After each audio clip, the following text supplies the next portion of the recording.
we are here to count down the top 3 newsmakers who brought us love and heartbreak today. Who better to kick this one into high gear than the queen of love and heartbreak, Taylor Swift. Even Good Morning America host George Stephanopoulos can attest to that. Now, I know you're not going to name the man who this was about, but I read somewhere that you said it was designed to drive the ex absolutely crazy. What is that about? I maybe said that one place, maybe, on a bad day. But I think for me, like, music is my way of understanding what I'm feeling. Coming in at number 3 on the countdown, Taylor Swift just debuted her brand new breakup song on Good Morning America this morning.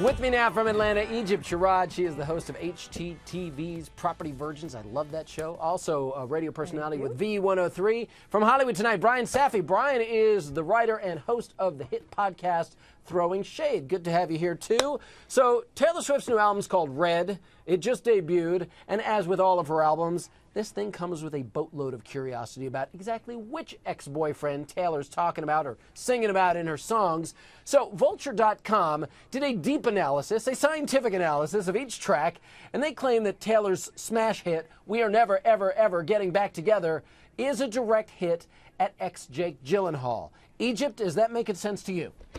Listen, I'm sure all of her ex-boyfriends' blood pressure goes through the roof every time she drops a new album.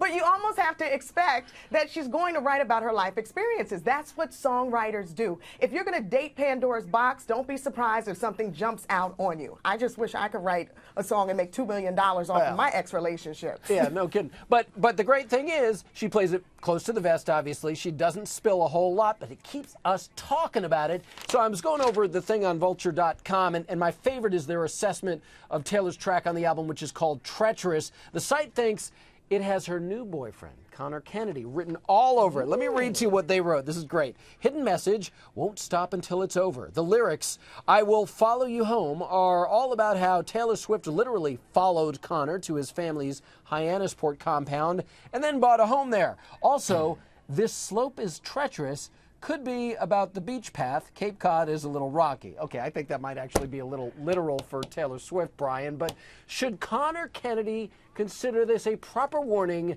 You better treat Taylor with tender care or else. Connor, run, do not walk. This woman will spill everything. Honestly, her songs are so thinly veiled, they might as well be like Friends episode titles, like the one about John Mayer, the one about Joe Jonas, the one about Connor Kennedy. Yeah.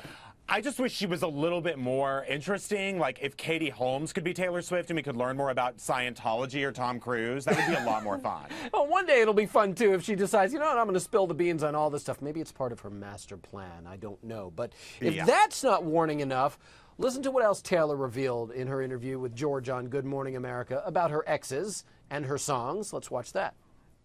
My fans know that I'm going to give them the real version of what happened to me in my music, and they know that, you know, what they read on blogs or gossip sites or whatever may or may not be true, and they can kind of tell, like, if it's true or not because they know me. I'm thinking that while her fans know her, a lot of her exes may very well be regretting they ever did, don't you think? But look at it this way. At least she never has to write a tell-all book because it's all right there on her album. She kills 2 birds with 1 stone. Well, you got that wrong. She never, ever, ever has to write a tell-all book. That's the way you should phrase that. Good one, AJ. Good one. Yeah, I try.